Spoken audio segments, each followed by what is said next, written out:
3 काली गरीब बहुओं का भाई दूज। अरे बाप रे बाप, आज तो ज्यादा ही सब्जी लानी पड़ गई और ये तो मुझसे संभल भी नहीं रही है।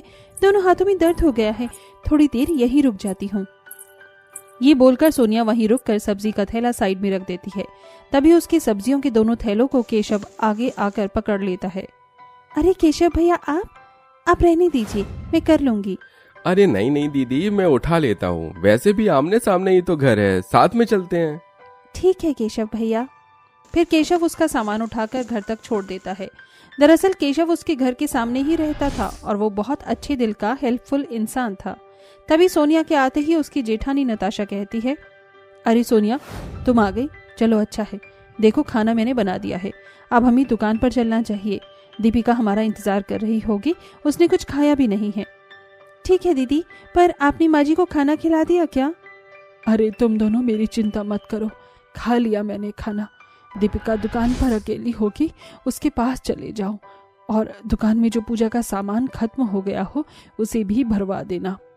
और तुम दोनों तो खाना खा लो। नहीं माँ जी, हम तीनों बहुएं साथ में खाना खाएंगी। फिर टिफिन पैक करके दोनों बहू अपने पूजा का सामान बेचने दुकान पर चली जाती हैं। अरे आप दोनों दीदी आ गई, अच्छा हुआ, मैं कब से आपके बिना बोर हो रही थी। ठीक है, पहले गरम गरम खाना खा ली, हम तेरे लिए लाए हैं और हमें भी भूख लग रही है। हाँ हाँ, आ जाओ दीदी। फिर तीनों काली बहुएं जल्दी से खाना खा लेती हैं। इतने में ग्राहक आ जाता है। अरे बहन जी, जरा मुझे हवन सामग्री का ये सामान दे दीजिए। ठीक है भाई साहब, आप जरा रुकिए। फिर नताशा उसका सामान इकट्ठा करके उसे दे देती है। आप भी सोच रहे होंगे कि आखिर शकुंतला के 3 बेटे होने के बाद भी तीनों बहुएं अकेली पूजा सामग्री की दुकान क्यों चला रही थी?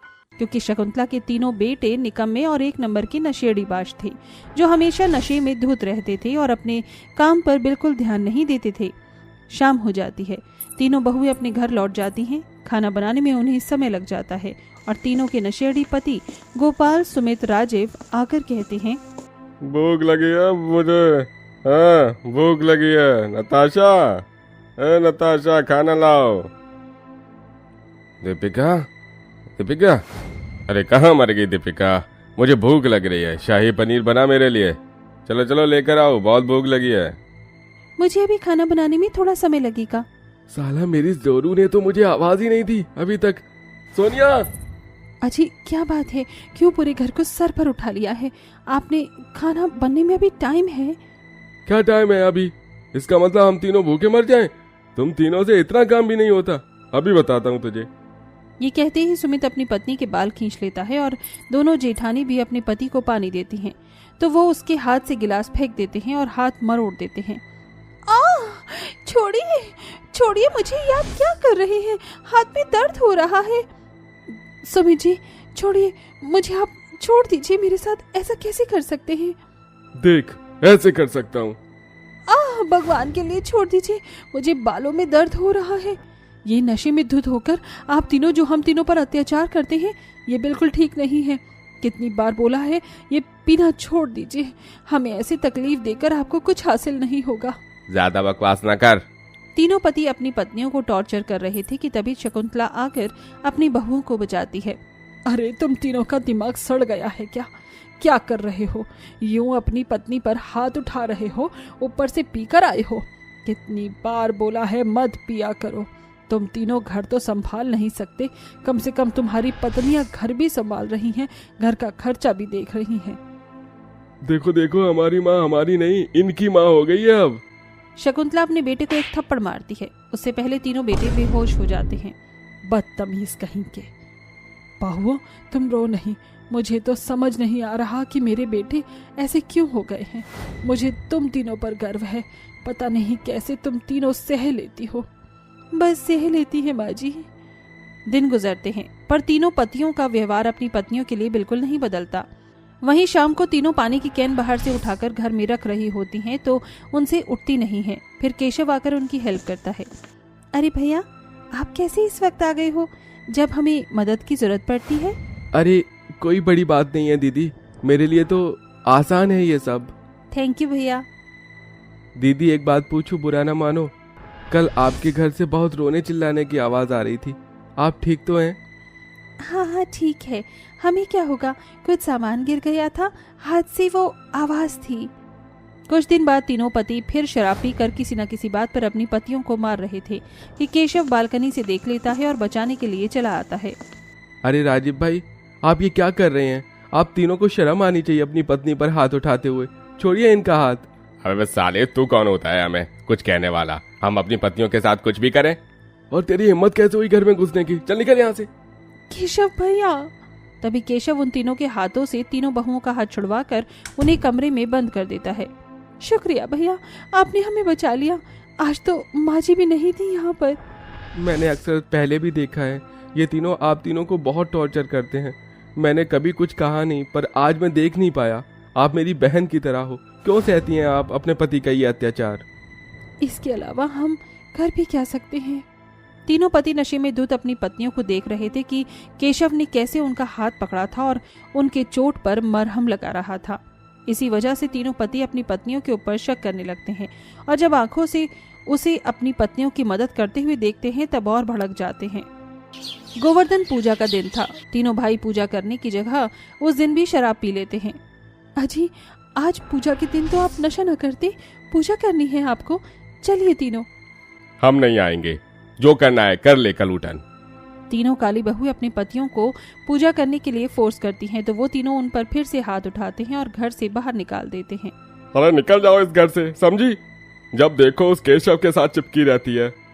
हाँ, जाओ यहाँ से। तुम तीनों का चक्कर उस एक से चल रहा है। शर्म नहीं आती? फिर कहती हो मारते हैं हम। ये आप क्या बोल रहे हैं? हम पर इतना गलत इल्जाम मत लगाइए।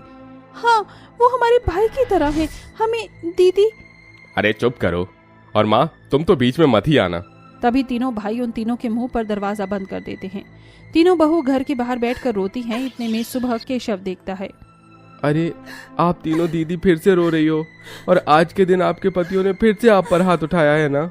क्या कर सकते हैं, जब उनकी सोच और वही खराब है। वो तो हम तीनों को तुमसे संबंध समझ रहे थे, जबकि तुम हमारे भाई जैसे हो, इसीलिए कल रात से हम यहीं बाहर हैं। आपका भाई नहीं है क्या? आप अपने घर क्यों नहीं चली जाती?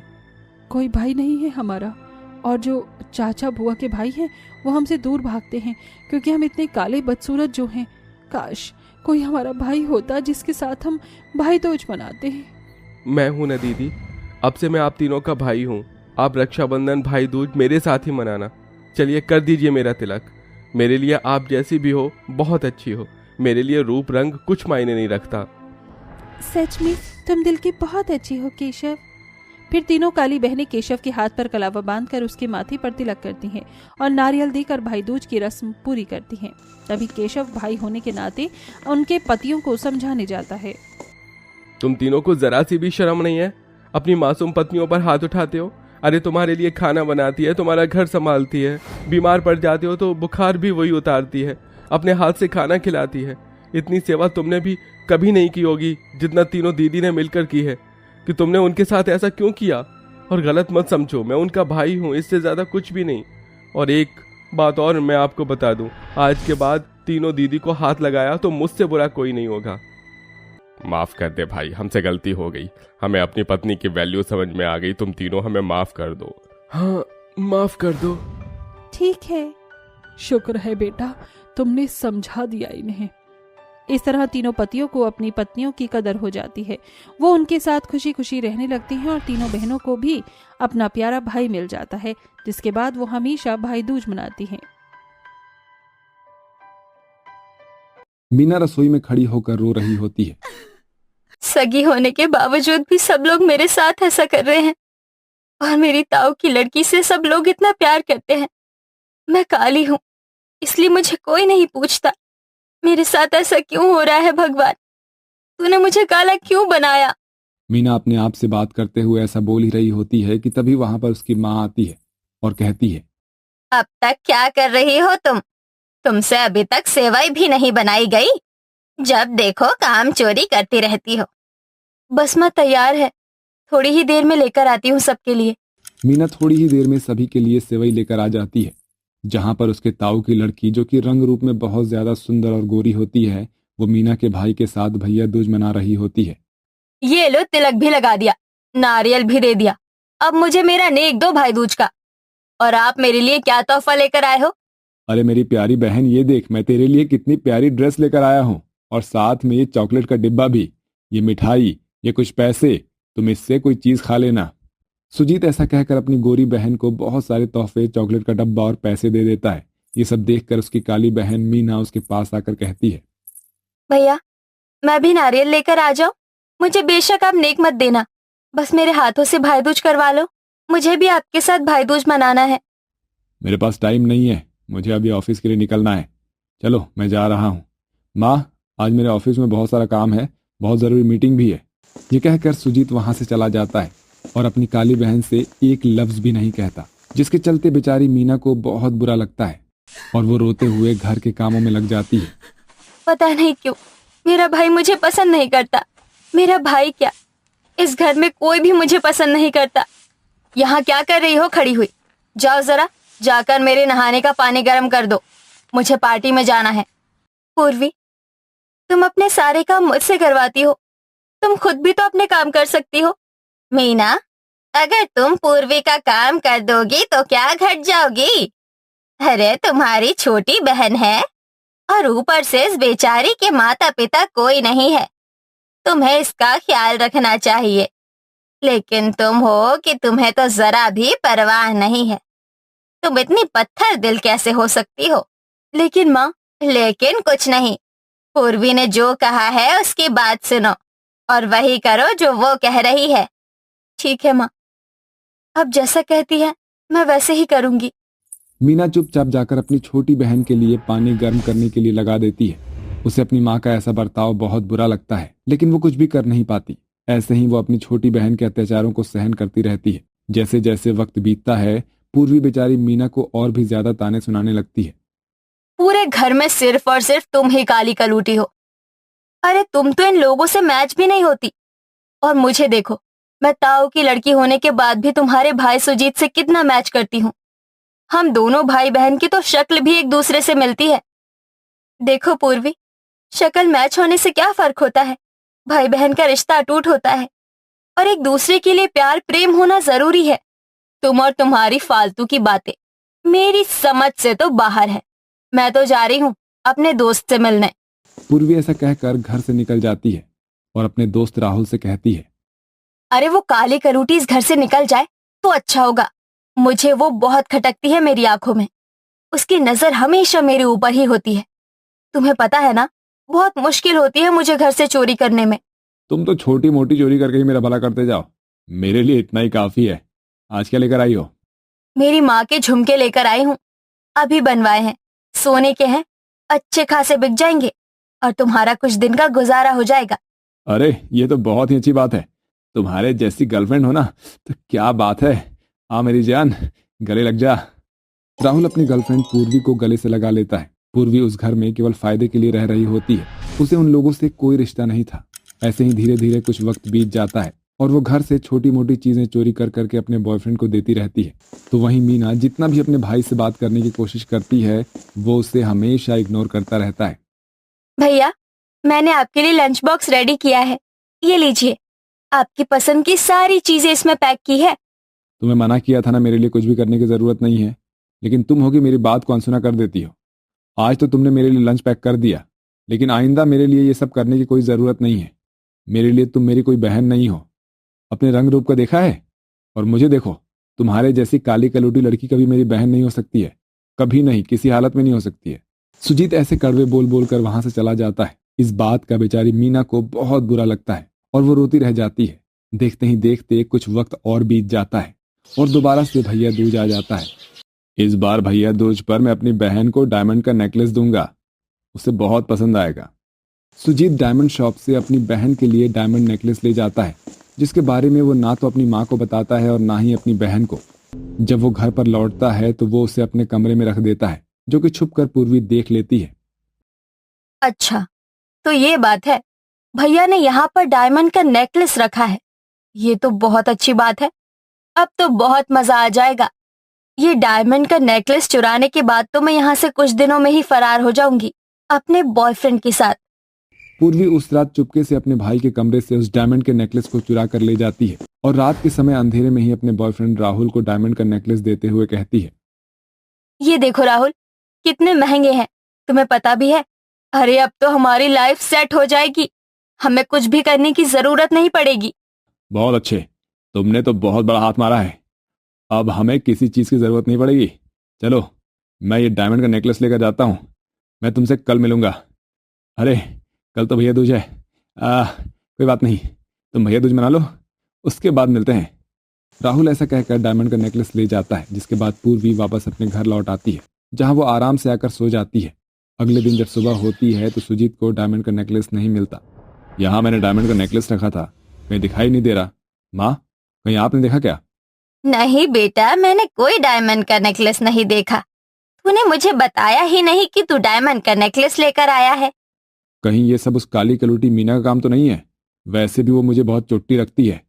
सुजीत की बात सुनकर पूर्वी इस बात को और बढ़ावा देने लगती है, ताकि उसके ऊपर कोई शक न करे। मुझे भी यही लग रहा था, जरूर मीना ने ही नेकलेस चुराया होगा। इसे जरा भी शर्म नहीं आई भाई दूज पर चोरी करते हुए।